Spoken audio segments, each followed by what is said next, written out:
अस्सलाम वालेकुम। मेरा नाम डॉक्टर जाहिद शहजाद है। मैं as a urologist, sexologist and public health expert के तौर पे गुज़िश्ता 20 साल से मेडिकल की प्रैक्टिस कर रहा हूँ। आज मैंने आपको बताना है कि बहुत सारे पेशेंट मेरे पास तशरीफ़ लाते हैं जो कहते हैं डॉक्टर साहब मुझे ये बीमारी है और ये मसला है, लेकिन मेहरबानी करें आप टेस्ट ना लिखें बल्कि वैसे ही तशख़ीस करके तो मुझे दवाई लिख दें, मुझे इसके लिए जो भी ट्रीटमेंट है वो एडवाइज़ कर दें। जब मैं उनको अर्ज़ करता हूँ कि बग़ैर टेस्ट के आपकी बीमारी की सही तशख़ीस मुमकिन नहीं होगी, तो वो कहते हैं डॉक्टर साहब आज से कोई 20 साल पहले, 30 साल पहले, 40 साल पहले के हकीम थे, वो नब्ज़ पकड़ते थे और नब्ज़ से अंदाज़ा लगा लेते थे कौन सी बीमारी है और उसके मुताबिक वो दवाई तजवीज़ कर देते थे। आप डॉक्टर साहबान बहुत ज़्यादा अनड्यू टेस्ट लिखते हैं, या गैर ज़रूरी टेस्ट और महंगे टेस्ट होते हैं जो हम अफोर्ड नहीं कर सकते, लिहाजा हमें दवाई तजवीज़ कर दें। तो अर्ज़ ये है कि आज से 20-30 साल पहले जो हकीम जलंधर साहब या जो भी होते थे, वो जब इस तरीके से कोई तशख़ीस करते थे तो वो एक अंदाज़ा होता था। वो अंदाज़े से, क़ियाफ़ा शनासी से या गुज़िश्ता मुशाहदों से अंदाज़ा लगा के वो ट्रीटमेंट करते थे। पेशेंट ठीक हो जाते थे, कभी नहीं ठीक होते थे, ना रिपोर्ट होती थी, ना पता चलता था कितने मरीज़ मॉर्टेलिटी में चले गए हैं, मर गए और कितने ज़िंदा रहे हैं। अब दुनिया बहुत तरक्की कर गई है, नए नए टेस्ट तजवीज़ हो चुके हैं, बहुत सारे ऐसे फोकस टेस्ट हम करते हैं जिससे उसकी बीमारी का सही पता चल जाता है और हम उसकी फोकस ट्रीटमेंट करते हैं। अगर एक पेशेंट मेरे पास आया है और उसको पेशाब आता है, बार बार आता है और बिल्कुल कंट्रोल नहीं होता और निकलने लगता है,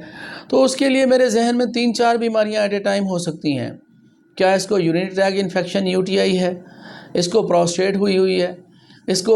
गुर्दा जिसका मसाना है ओवर एक्टिव हुआ है, ओवर एक्टिव ब्लैडर है। तो ये सारी बातें मेरे जहन में होंगी, 4-5 बीमारियां जहन में होंगी, तो मुझे उन सब की दवाई देनी पड़ेगी। अगर सिंपल उसका मैं अल्ट्रासाउंड करा लूँ और उसका एक पेशाब का टेस्ट कराऊँ, एक शुगर का टेस्ट कराऊँ, तो उसकी बहुत सारी बीमारियां रूल आउट हो जाएंगी और उनकी उस जो बीमारी जिस काज की वजह से उसको पेशाब बार बार आ रहा है, तो उसकी मुझे 1 या 2 गोली लिखनी पड़ेगी।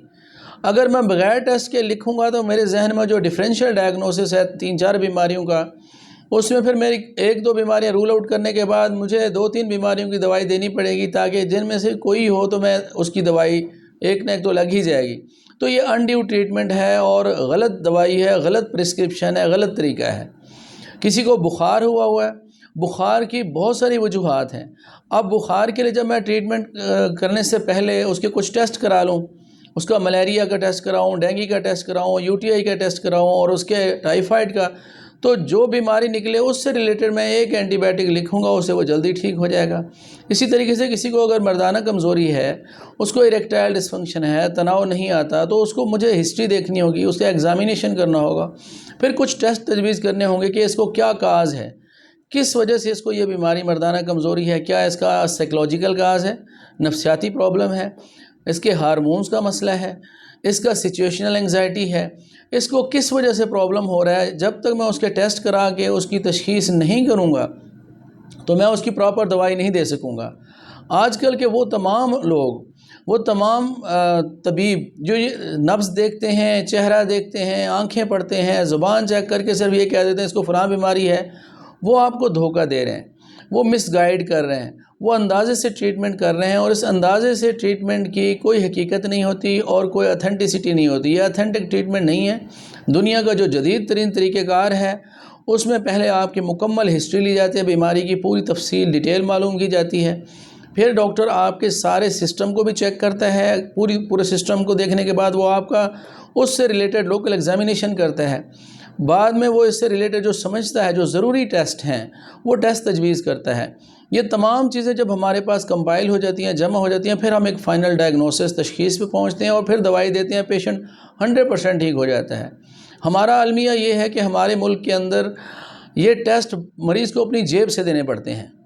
वो 1-2 टेस्ट या 5 टेस्ट जितने भी हम लिखते हैं, वो सारे के टेस्ट की जब उसको पेमेंट देनी होती है, उसकी अपनी जेब से 4-5 हज़ार निकलता है, तो उसको बड़ी तकलीफ़ होती है। बाहर के मुल्कों में ये सारी पेमेंट स्टेट करती है, उनकी हेल्थ इंश्योरेंस होती है, उनके पास एक कार्ड होता है। हम उनको जितने भी टेस्ट तजवीज़ करें वो बड़े खुश होते हैं, वो बहुत ही ज़्यादा खुशी से वो टेस्ट कराते हैं और बल्कि शुक्रिया अदा करते हैं कि आपने टेस्ट तजवीज़ किए। आपसे पहले जो डॉक्टर था वो तो उसने चेक किया, मुआयना किया और दवाई लिख के दे दी थी। आप डॉक्टर साहब बहुत अच्छे हैं, आपने हमें अच्छे तरीके से सुना है, हमारी बात सुनी है, हमें चेक किया, हमें टेस्ट तजवीज़ किए हैं। तो वो बड़ी खुशी से चेक भी करवाते हैं اور آپ کی تعریف بھی کرتے ہیں اور وہ ٹیسٹ بھی کرواتے ہیں کہ ان کے اپنی جیب سے نہیں نکل رہا ہوتا۔ اب ہمارا یہاں کا المیہ یہی ہے، جب پیشنٹ کو خود پے کرنا پڑتا ہے، اس کو بڑی تکلیف ہوتی ہے، ڈاکٹر کی فیس دے گا، پھر اس کے بعد ٹیسٹ کروائے گا، ٹیسٹ کے بعد وہ میڈیسن بھی خود پرچیز کرے گا، تو اس کی وجہ سے وہ بعض اوقات اپنی بیماری کے اوپر کمپرومائز کر جاتے ہیں، ان کی بیماری بڑھتی جاتی ہے، اور بعض اوقات ایک چھوٹی سی بیماری اسی نیگلیجنس اور اسی غفلت کی وجہ سے، ٹیسٹ نہ کروانے کی وجہ سے ایک چھوٹی سی بیماری وہ بڑھ کے کچھ عرصے کے بعد کینسر میں یا گردوں کے فیلئر میں یا اور زیادہ کمپلیکیشنز کے وجہ بنتی ہے، اور وہ جو چھوٹا سا ٹیسٹ ان کا 500,000 میں ہو جاتا ہے اور ہمیں ابتدا میں بیماری پکڑ لی جاتی ہے اور اس کے مطابق ہم ٹریٹمنٹ کر کے اس کی بیماری کو ختم کر دیتے، وہ بڑھ کے ان کے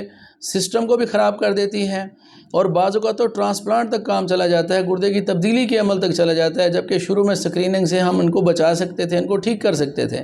تو اس لیے ٹیسٹوں سے نہ گھبرائیں، آپ کا ڈاکٹر اگر وہ تجویز کرتا ہے کوئی ٹیسٹ تو بالکل آپ کو لازمی کرانے چاہیے، بلکہ بہتر تو ہے کہ ہر صحت مند شخص بھی سالانہ اپنا مکمل چیک اپ کرائے، مکمل ٹیسٹ کرائے، پوری باڈی کے ٹیسٹ کروا لے، تاکہ تھوڑی تکلیف فوراً پتہ چل جائے، اس کے مطابق ٹریٹمنٹ دی جا سکے، آپ کو پرہیز اور علاج بتایا جا سکے، تاکہ نہ آپ کی بیماری بڑھے اور آپ بالکل بھرپور صحت مند زندگی گزاریں۔ Thank you very much.